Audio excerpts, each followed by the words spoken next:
নান্দিনা বিন বিন্নেনদের পাড়া এবং চামড়ার গুদাম মোড়ে কাঁচা চামড়া সংগ্রহ করছে আড়তদাররা। বিভিন্ন উপজেলার মৌসুমি ফড়িয়া ব্যবসায়ীরা এখানে চামড়া নিয়ে আসে বিক্রি করতে। এ বিষয়ে আরও জানিয়েছেন জুয়েল রানা।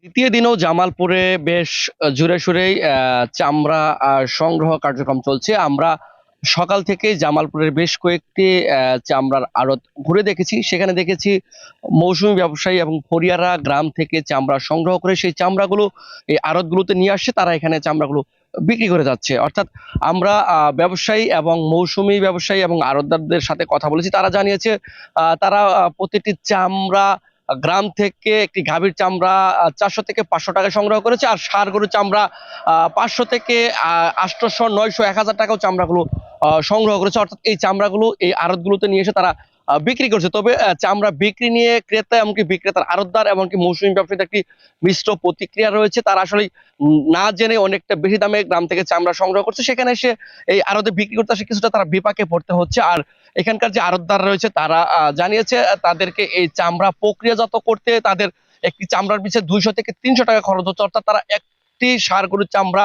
900 থেকে 1000 টাকা কেনাতে আরো তাদের 200 থেকে 300 টাকা খরচ হচ্ছে। সব মিলে একটি চামড়া প্রক্রিয়াজাত করতে তাদের 1200 টাকার মতো, 1000 থেকে 1200 টাকা, 1100 টাকা পর্যন্ত খরচ হচ্ছে। আর ব্যবসায়ী যারা রয়েছে, আড়তদার রয়েছে, তারা বলছে সরকার যে নির্ধারিত চামড়া রেট ঘোষণা করেছে সেই দামে যদি তারা বিক্রি করতে পারে ট্যানারি মালিকদের কাছে, তাহলে তারা কিছুটা লাভের মুখ দেখবে। আর আরেকটা বিষয় বলা চলে, জামালপুরে ছড়িয়ে ছিটিয়ে প্রায় 50টিরও বেশি এই চামড়ার আড়ত রয়েছে। তারা কিন্তু এখন ফুসরত নেই, তারা খুব ব্যস্ত সময় পার করছে এই চামড়া, কাঁচা চামড়া সংগ্রহের কাজ। আর বলা চলে জামালপুরে প্রায় লক্ষাধিকের উপরে বেশি এই চামড়া সংগ্রহ করছে এই আড়তদাররা।